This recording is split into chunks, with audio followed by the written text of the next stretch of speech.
ये जी 2 पिन शू है। इसमें 2 तारे लगी होती हैं। आज हम आपको इसमें तारे उतारने का तरीका बताते हैं।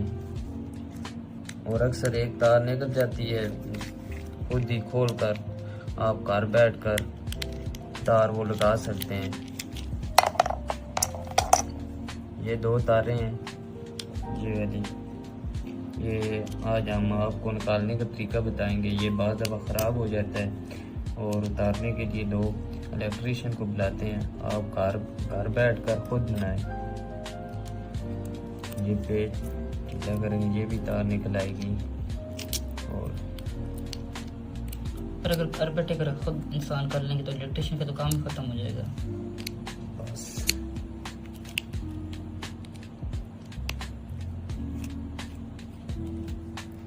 ये दूसरी तार भी निकली, ये आप देख सकते हैं। अब हम एक और शू लगाएंगे, चेक कर सकते हैं।